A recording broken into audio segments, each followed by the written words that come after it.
LPS saison 7. Aujourd'hui, je vous fais des DIY pour décorer votre chambre à votre façon. Et ben, c'est parti!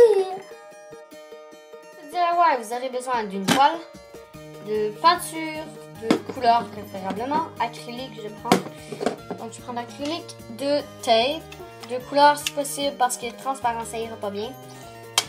Et de pinceau, hein.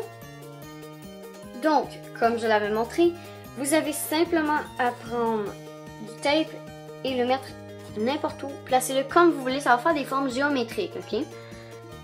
Donc, c'est vous qui choisissez comment vous les mettez. Et ensuite, vous appliquez votre couleur un peu partout. Pour ce qui est des paillettes, vous appliquez... Moi, j'ai appliqué une couleur de jaune parce que en dessous, je veux pas que ça apparaisse blanc. Donc, ensuite, vous mettez des paillettes. C'est vous qui choisissez ce que vous faites. Et moi, j'ai décidé de faire quelque chose de plus spécial pour pas que ça soit plate.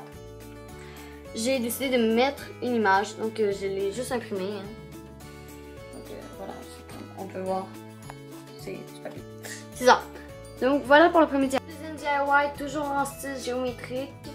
Vous aurez simplement besoin d'un pot et vous allez faire la même chose qu'avec la peinture.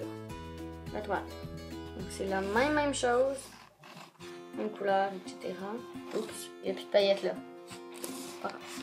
Fait que c'est ça. Donc faites la même chose. Maintenant, je vais passer aux fleurs parce que je ne sais pas si vous savez faire des fleurs en cure-pipe.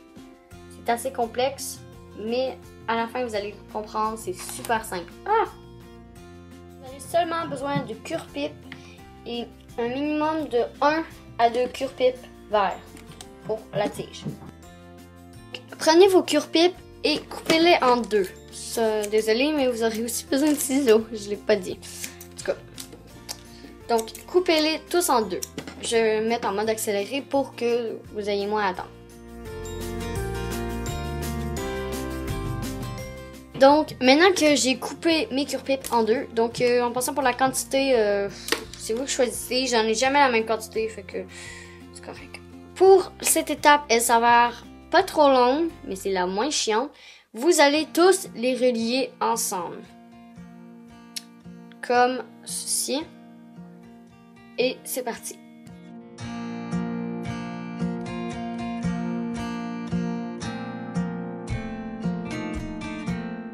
Et voilà, je les ai toutes reliées ensemble. Ça fait une espèce d'étoile bizarre. Mais c'est pas grave. C'est justement le but. Maintenant, l'étape chiante, l'étape que je déteste le plus faire, c'est de prendre votre cure-pipe et de tourner de manière à ce que ça fasse un petit tourbillon. Comme ceci. Vous devez le faire avec chaque cure-pipe. C'est pour ça que c'est vraiment long si vous en prenez beaucoup et vraiment court si vous en prenez pas beaucoup. Donc c'est parti en mode accéléré.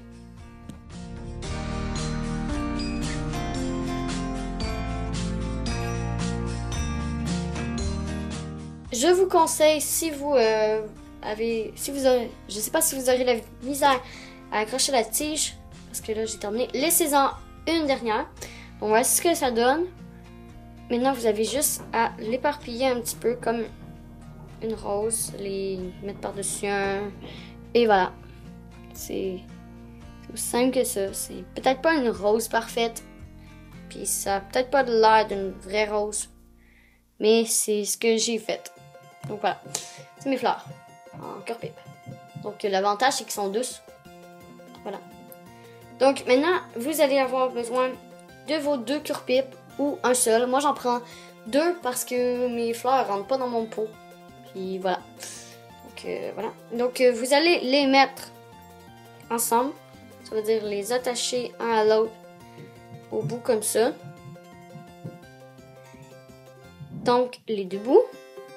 Et même si possible, attachez-les au milieu. Du moins, twistez-les au milieu pour qu'ils restent ensemble.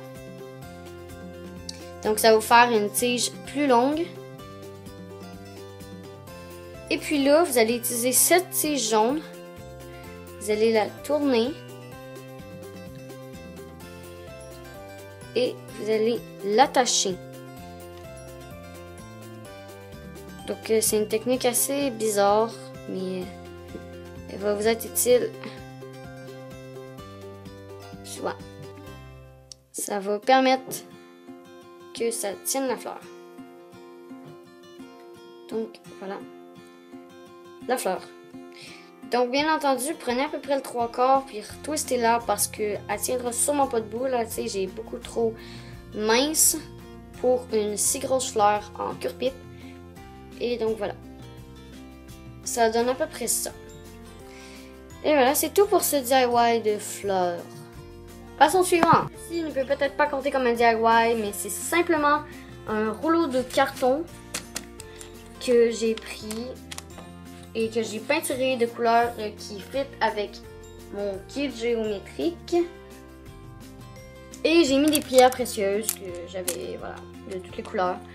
Personnellement, c'est pas très extra parce que j'ai dû mettre un Kleenex en dessous parce que j'en avais pas assez. Mais ça fait quand même décoratif. Donc voilà. Pour le DIY du feu de camp veilleuse, vous avez simplement besoin de prendre des roches et d'en faire un feu. Personnellement, un truc si vous voulez votre feu tienne, vous prenez des branches en V et si possible, mettez du tape pour que les branches restent là. Donc arrangez-vous pour les coller là. Et si vous pouvez, mettez une plateforme en dessous pour les coller, ça va aller mieux. Un petit truc, moi j'ai pas pu faire ça parce que j'avais pas le matériel pour, je manquais de matériel et donc voilà. Donc vous mettez des petites branches au fond et une lumière et votre feu de camp est réalisé. Papillon 3D, c'est simplement du papier que j'ai plié comme ceci pour faire un effet 3D et j'ai collé avec la gommette. Donc je l'ai imprimé, bien entendu, ça fait une meilleure qualité que n'importe quoi. Sauf qu'il plie et ça m'énerve vraiment. Donc le mieux c'est de le faire par soi-même. Donc voilà, j'espère que ces DIY vous auront plu et que ça vous aura permis de personnaliser votre chambre. Donc, si vous avez aimé ces DIY, si vous avez des idées à me partager ou peu importe, eh bien, écrivez-moi-les en commentaire, ça me fait extrêmement plaisir. Mon œil me gosse. Pardon. Donc, je vous fais des gros bisous tout le monde et à très bientôt. Bye.